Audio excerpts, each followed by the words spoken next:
ਗੁਰੂ ਜੀ ਦੀ ਪਿਆਰੀ ਸਾਧ ਸੰਗਤ ਜੀ, ਦੀਵਾ ਜਲੇ ਅਗਮ ਕਾ ਬਿਨ ਬਾਤੀ ਬਿਨ ਤੇਲ। ਆਪਾਂ ਜਿਹੜੀਆਂ ਬਾਹਰ ਜੋਤਾਂ ਜਗਾਉਂਦੇ ਹਾਂ, ਤੇਲ ਖਤਮ ਹੋ ਜਾਵੇ ਜੋਤ ਬੁਝ ਜਾਂਦੀ ਹੈ, ਬੱਤੀ ਖਤਮ ਹੋ ਜਾਵੇ ਜੋਤ ਬੁਝ ਜਾਂਦੀ ਹੈ। ਜਿਹੜੀ ਅਗਮ ਦੀ ਜੋਤ ਸਾਡੀ ਅੱਖਾਂ ਦੇ ਦਰਮਿਆਨ ਜਲ ਰਹੀ ਹੈ, ਉਸ ਨੂੰ ਨਹੀਂ ਅੱਜ ਤੱਕ ਤੇਲ ਦੀ ਜ਼ਰੂਰਤ ਪਈ ਹੈ, ਨਹੀਂ ਬੱਤੀ ਦੀ ਜ਼ਰੂਰਤ ਪਈ ਹੈ।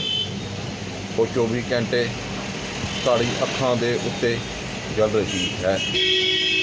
ਜਦੋਂ ਅਸੀਂ ਉਸ ਜੋਤ ਦੇ ਆਪਣੇ ਅੰਦਰੋਂ ਦਰਸ਼ਨ ਕਰਾਂਗੇ, ਸਾਡਾ ਦੁਨੀਆ ਦੇ ਵਿੱਚੋਂ ਮੋਹ ਔਰ ਪਿਆਰ ਨਿਕਲ ਜਾਵੇਗਾ। ਪਰਮਾਤਮਾ ਦੇ ਨਾਲ ਸਾਡਾ ਮੋਹ ਔਰ ਪਿਆਰ ਪੈਦਾ ਹੋ ਜਾਊਗਾ। ਰਾਧਾ ਸਿੰਘ।